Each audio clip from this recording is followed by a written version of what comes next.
Hello students, நாம் இன்னைக்கு இந்த வீடியோவில் 9ஆம் வகுப்பு பாடம் 4 பயிற்சி 4.6ல் 5வது கணக்கு பார்க்க போகிறோம்.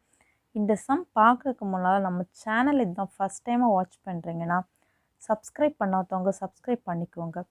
பக்கத்தில் இருக்கிற பெல் பட்டனை மறக்காமல் கிளிக் பண்ணுங்கள். அப்போ தான் நான் போடுற ஒவ்வொரு வீடியோஸ் உங்களுக்கு நோட்டிஃபிகேஷன் வந்து கிடைக்கும். ஓகேவா?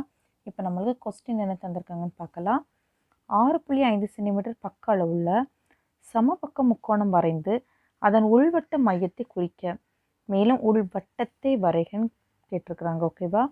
நமக்கு சமபக்க முக்கோணம்னு சொல்லிட்டாங்க. ஒரு பக்கத்தோட அளவு தந்திருக்கிறாங்க 6.5 சென்டிமீட்டர்னு ஒரு பக்கத்தோட அளவு தந்திருக்காங்க. அதை இது சமபக்க முக்கோணம் தந்துட்டாங்க. ஓகேவா? சமபக்க முக்கோணம் என்னது?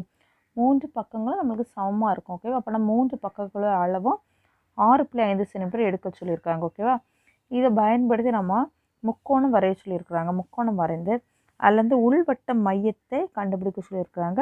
அடுத்து உள்வட்டம் வரைய சொல்லியிருக்கிறாங்க. ஓகேவா? நம்ம இப்போ உதவிப்படம் எப்படி வரலான்னு பார்க்கலாம்.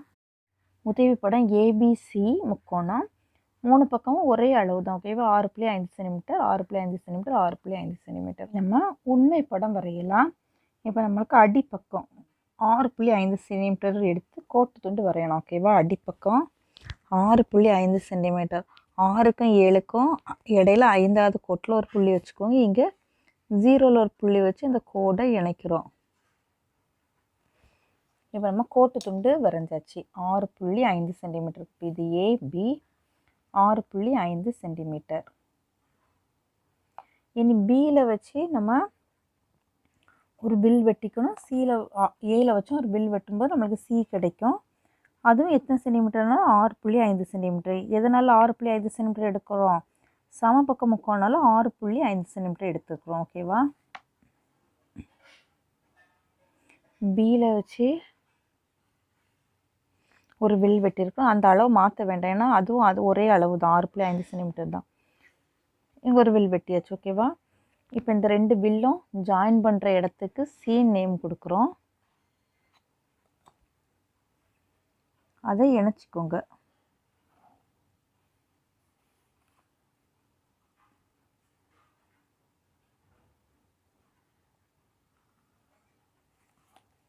இதுவும் 6.5 சென்டிமீட்டர்,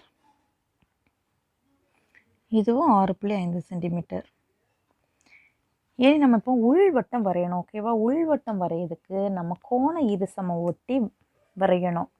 நம்ம இதுக்கு முன்னால் உள்ள மெத்தடுக்கு சுற்றுவட்டம் வரைஞ்சோம். அதுக்கு மையக்குத்து கோடு வரைஞ்சது போல் இங்கே வந்து கோண இருசமம் ஒட்டி வரையணும். கோண இருசமம் ஒட்டினா இந்த கோணத்தை, இதுதான் கோணம், இது ஒரு கோணம். ஓகேவா? இதை வந்து 2 பாகமாக பிரிக்கும். ஓகேவா? கோண இருசமம் ஒட்டி வரையும் போது இந்த கோணத்தை நம்மளுக்கு 2 சம பாகங்களாக பிரிக்கும். ஓகேவா? அது எப்படி நம்ம பார்க்கலாம், வரைய போகிறோம். இப்போ பியில் காம்பஸோட ஆணிமுனையை வச்சுக்கோங்க. வச்சுட்டு ஏதோ ஒரு அளவு, சின்ன ஒரு அளவாக எடுத்துக்கோங்க.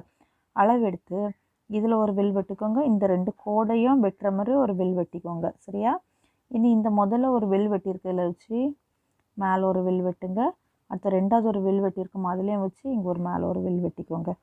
இதை ஜாயின் பண்ணிக்கணும்.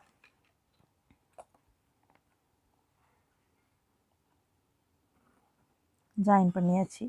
இனி அடுத்து ஏல வச்சு ஏதாவது 2 பக்கத்துக்கு, ஒன்றில் ஏபிசி 3 பக்கம் இருக்குல்ல, அதுக்குள்ள ஏதாவது 2 பக்கத்துக்கு கோண இருசமம் விட்டு வரையணும்.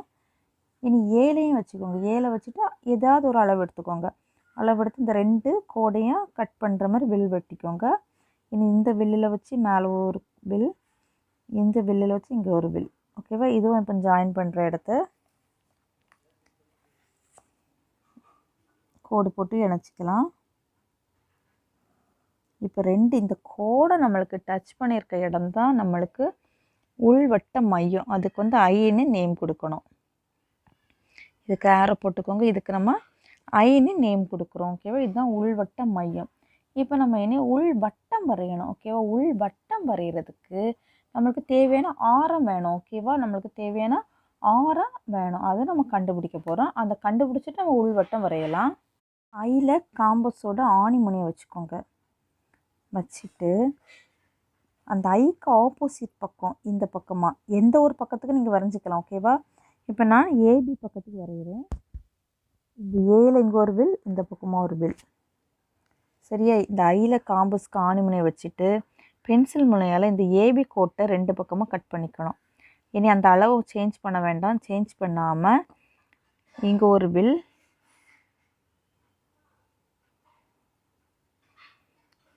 இங்கே ஒரு வில், அதை கீழே கோடு போட்டு ஜாயின் பண்ணிக்கோங்க.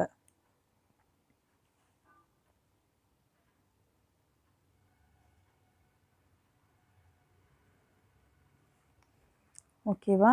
இப்போ இதுதான் டி நம்மளுக்கு. இனி இந்த ஆரத்தை நம்ம கண்டுபிடிக்கணும். சரியா? இந்த ஆரம் தான் நம்மளுக்கு வட்டம் வரைகிறதுக்குள்ள ஆரம்.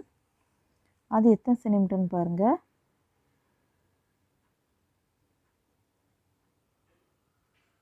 ஆரம் கரெக்டாக நம்மளுக்கு 1.9 சென்டிமீட்டர் வருது. ஓகேவா? 1.9 சென்டிமீட்டர் வருது. இப்போ நம்மளுக்கு உள்வட்ட ஆரம் கண்டுபிடிக்க சொன்னாங்கன்னா நீங்கள் இந்த ஆரத்தை எழுதணும். சரியா? நம்மளுக்கு இப்போ இதில் உள்வட்ட ஆரம் கண்டுபிடிக்க சொல்லலை, ஆனால் நம்மளுக்கு ஆரம் தேவைப்படுறதுனால நம்ம அந்த ஆரத்தை கண்டுபிடிச்சிருக்கிறோம். இதில் வேணால் எழுதிக்கோங்க 1.9 சென்டிமீட்டர். இனி இப்போ நம்ம 1.9 சென்டிமீட்டர் எடுத்து உள்வட்டம் வரையலாம். காம்பஸில் 1.9 சென்டிமீட்டர் எடுத்துக்கோங்க.